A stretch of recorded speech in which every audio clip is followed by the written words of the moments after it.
Nakahanda na ang lahat para sa paglalayag ng mga barbaro ngayong gabi, Beshka. Avisalej mo.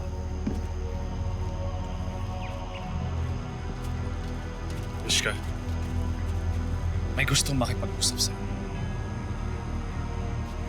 Veshka.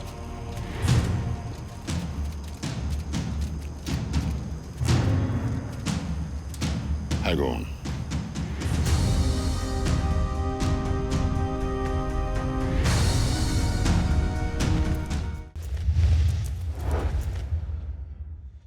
Ve etla. Mustiashtu. Esihentoria etse. Nabalitaan ko na lumilikha ka ulit ng mga armas at kalasag. Nais kong ipagpatuloy mo ngayong ginagawa bilang isang tapat na kaanib ng mga Hathor.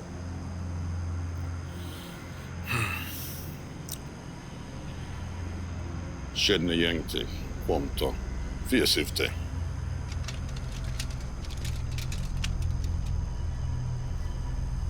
Hindi masabang ibigay niyo sa akin ang inyong katapatan. Narinig mo naman yung sinabi ni Beshka.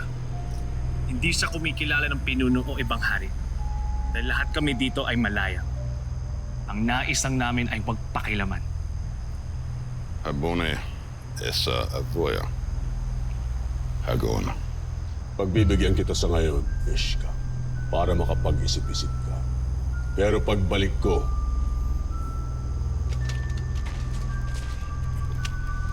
umaasa ako na magiging mabuti tayong magkaibigan.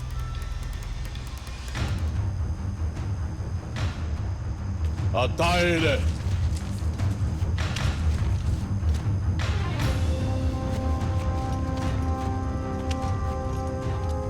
Beshka, hindi ka ba natatakot sa mga Hathor?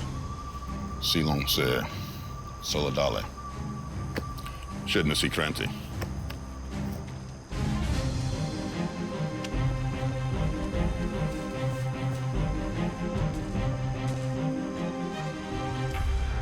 Panginoon, bakit hinayaan yung mabuhay ang mga barbaro at si Vishka, gayong hindi kayo nagdalawang isip na paslangin ang mga mulawin?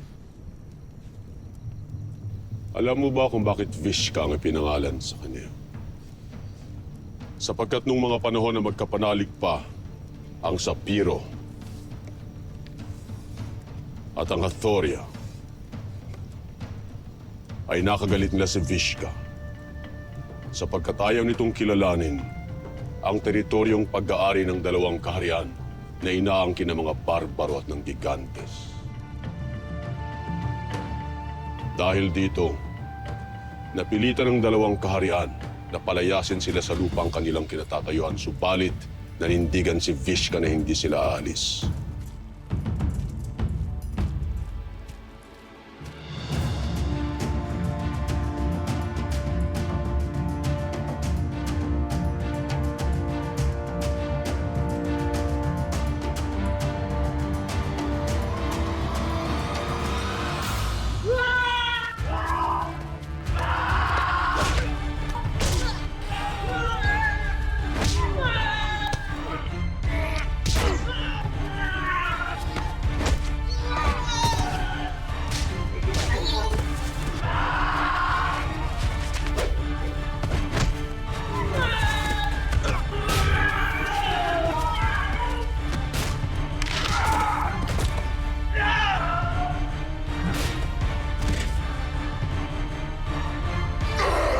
Subalit nabigo kami.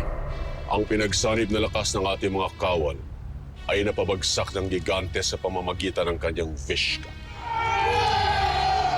Sa pamamagitan ng kanyang kamao.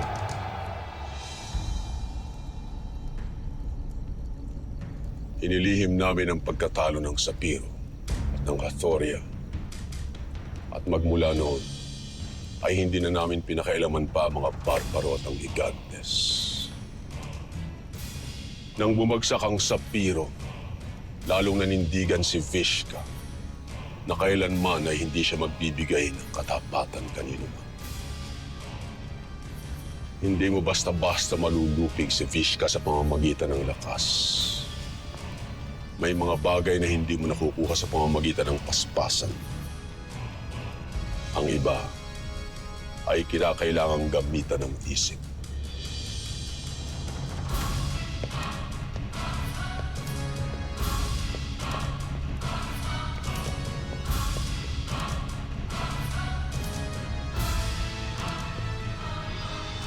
May kakaibang gawi ang mga gigantes at ang barbaro. Lalo na pagdatal ng takip silim. Kaya pagsapit ng dilim, doon tayo lulusog.